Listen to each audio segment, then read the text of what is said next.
not a skid flip per se, but it reads the mid lane strong like an asymmetric ball should. But I really like how it rolls over into the pins. It just runs them over when it gets down there. Yeah, it goes through the pins really, really nice. It goes through the pins the right way. But you're right, I'm with you. It really chews up in the mid. Yes. But what's amazing is how super clean for an asymmetrical ball it is through the front part of the lane.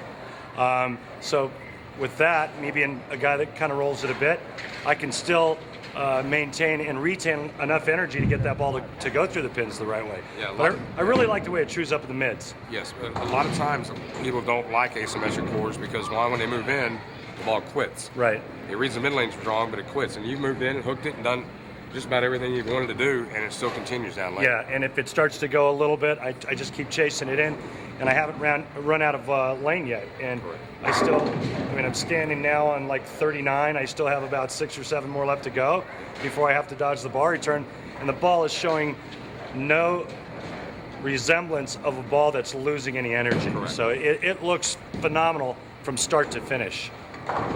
Let's talk just a little bit about just pin carry, what we were seeing as far as the pins moving around. What did you notice about his pin carry? Well, what I'd like to say is because it's so good off his hand now, every time it strikes. But to me, I just really like how, because to me, when a ball reads the mid lane strong and still continues, it goes through the pins extremely well. And that's been the secret of all time, to me, to get your ball read soon enough, but it still has to continue down lane. And if it does that, you slap the tins, you rip the racks, you get all the off hits. And that's what this ball is doing. Yeah, I've thrown like 30 shots and I've left 2 10 pins, and that's it. Correct. So I've got 28 out of 30, without exaggeration. And so you're right, Del. I mean, you got to get it to true up soon enough, not early.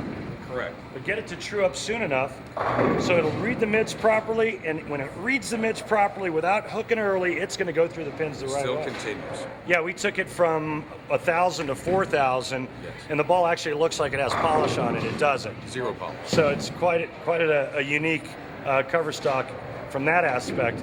But there's no hook early in that cover. No. The other thing about it is the change of direction down the lane is not that big sharp L. And I think that's the reason why I've only left 2 10 pins in 30 shots, is because of the direction that it's going through the pins. Creates good angle, yes. I mean, he struck enough there, it made me want to drill one. You better get one in your hands quick. Yes. It's definitely a great ball for your average league bowlers, your high average league bowlers. Obviously, I made it look pretty good, or maybe I should say the ball made me look pretty good.